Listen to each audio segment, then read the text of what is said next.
In this tutorial, we will configure the Crawleo MCP Server in Zed IDE. First, open your browser and go to crawler.dev.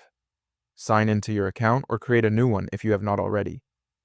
Once you are logged in, head over to the dashboard and click on API keys.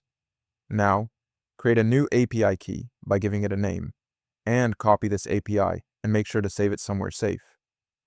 Now open Zed IDE, press Ctrl plus Alt and B together.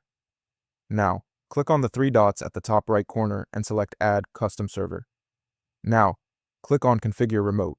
Change the name to Crawleo. Now, change this URL. Now, uncomment this line. Close the string and replace the token with your actual API key.